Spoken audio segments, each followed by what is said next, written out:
C'est un savoir-faire dans lequel la France excelle depuis le XVIIIe siècle, la rubannerie, autrement dit, la création et la fabrication de rubans, ornements indissociables des grandes marques. Le secteur emploie 3000 personnes aujourd'hui qui travaillent avec des techniques de pointe à l'élaboration d'un produit de plus en plus recherché, même à l'étranger. C'est le grand format de cette édition.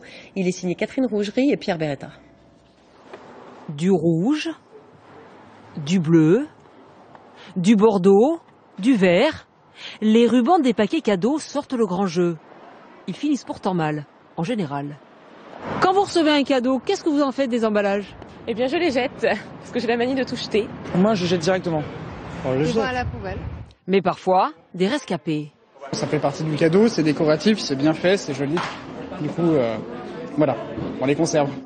Joli et même haut de gamme. Derrière ce ruban de luxe, un savoir-faire unique qui se trame à Comines, dans le nord de la France. Dans cette entreprise, des centaines de mètres de fils de coton qu'il faut d'abord ourdir, en clair, assemblés à la bonne largeur. L'étape numéro 2, c'est tout simplement le tissage à l'ancienne. Allons-y. Une fabrication artisanale sur des métiers à tisser de 1955. Le secret, ces navettes en bois qui glissent entre les fils. Le principe, c'est donc un entrecroisement de fils avec un principe dessus-dessous qui permet donc d'avoir deux lisières 100% identiques. Tradition et modernité. Ici, on a su s'adapter. Nous sommes sur la dernière génération des métiers à tisser. Donc ici, on prend directement les bobines de fil et on va directement fabriquer le ruban. Le gros avantage, on va beaucoup plus vite, environ 20 fois plus vite. Et tout est automatique? Tout est automatique. Tisser et réparer les machines. Beaucoup ont appris le métier sur le tas, de père en fils. À son apogée vers 1900, la rubannerie employait des milliers de personnes en France.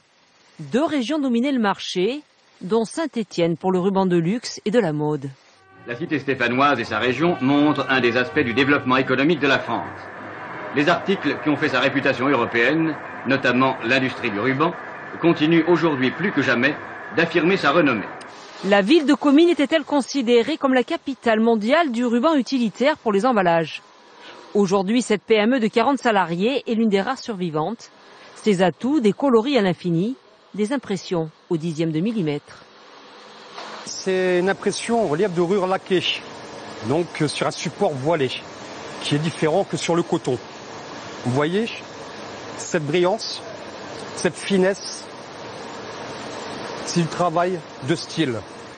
En 2013, l'entreprise a dépassé les 8 millions d'euros de chiffre d'affaires. Cosmétiques, joaillerie, maroquinerie, près de 1000 clients en France, sans compter les acheteurs étrangers. Où est-ce que partent tous ces rubans? Écoutez, tous ces rubans partent à l'exportation, car nous réalisons plus de 40% de notre chiffre d'affaires à l'export. Celui-ci, par exemple, est prévu pour la Belgique. Ce ruban-ci est prévu pour l'Italie.